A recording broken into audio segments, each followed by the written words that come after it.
ठाणे शहरात लागू करण्यात आलेली 10% पाणी कपात रद्द करण्याबाबत प्राधान्य देण्यात येईल असं आश्वासन महापालिकेचे आयुक्त सौरभ राव यांनी दिले आहे। मुंबई महानगरपालिकेकडून ठाण्याला देण्यात येणाऱ्या पाणी पुरवठ्यात कपात केल्यामुळे शहरात पाणी टंचाई जाणवत असल्यामुळे जिल्हाध्यक्ष संजय वाघुले यांच्या नेतृत्वाखाली शिष्टमंडळाकडून लक्ष वेधण्यात आले होते। ठाणे शहरातील नागरी समस्या व नागरिकांना भेडसावणाऱ्या विविध अडचणींसंदर्भात भाजपाचे जिल्हाध्यक्ष संजय वाघुले यांच्या नेतृत्वाखाली माजी नगरसेवक आणि नगरसेविकांनी महापालिका आयुक्त सौरभ राव यांची भेट घेतली। या शिष्टमंडळामध्ये माजी गटनेते नारायण पवार, मनोहर डुमरे, भरत चव्हाण, मुकेश मोकाशी, कृष्णा पाटील, सुनेश जोशी, नंदा पाटील, दीपा गावण, अर्चना मणेरा, कमल चौधरी, कविता पाटील, मृणाल पेंडसे, प्रतिभा मडवी, नम्रता कोळी, राजकुमार यादव इत्यादींचा समावेश होता। ठाणे शहराला अपुरा पाणीपुरवठा होत असतानाच मुंबई महानगरपालिकेने ठाणे शहराला देण्यात येणाऱ्या पाणीकोठ्यामध्ये कपात केली आहे। त्यामुळे शहरात तीव्र पाणी टंचाई भेडसावत आहे। घोडबंदर रोडवरील काही सोसायट्यांमध्ये 1 ते 2 लाखांची टँकरची बिले होत आहेत। नौपाडा, उथळसर, कळवा, दिवा, वागळे इस्टेट भागात अपुऱ्या पाण्यामुळे नागरिकांचे हाल होत आहेत। या पार्श्वभूमीवरती 10% पाणी कपात रद्द करून पाणी गळती रोखण्याची मागणी आयुक्त सौरभ राव यांच्याकडे करण्यात आली आहे। त्यावर मुंबई महानगरपालिकेच्या आयुक्तांबरोबर चर्चा करून पाठपुरावा करण्याचं आश्वासन आयुक्त राव यांनी दिलेलं आहे। आज आयुक्तांकडे आम्ही 2 दिवसापूर्वी पत्र दिलं होतं। भारतीय जनता पार्टीच्या नगरसेवकांच्या प्रभागामधल्या काही सूचना होत्या। पावसाळ्यापूर्वीची नालेसफाई असेल, वृक्ष छाटणी असेल आणि अनधिकृत होर्डिंग असे आणि अर्धवट राहिलेले रस्ते, सर्व्हिस रोडच्या वाहतूक कोंडी, सर्व्हिस रोडवर अनधिकृतपणे पार्किंग असे 5 ते 6 विषय होते।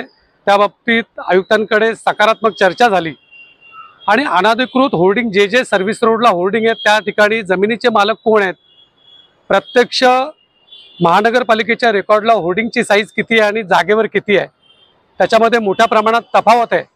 आयुक्तांनी आम्हाला आश्वासन दिलं त्या ठिकाणी की याची सर्व आम्ही प्रॉपर माहिती घेऊन त्या ठिकाणी कारवाई करू।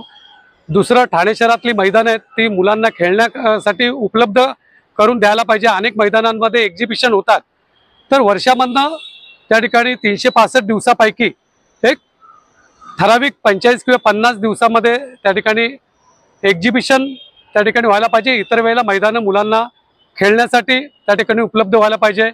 पाण्याचा प्रश्न आहे, 10% पाणी कपात केलं आहे। अनेक नागरिकांना पाण्याची समस्या घोडबंदर भागामध्ये जाणवतोय। अनेक सोसायटीमध्ये महिन्याला कमीत कमी 1-1 ते 2-2 लाख रुपये टँकरला बिलं द्यायला लागत आहेत।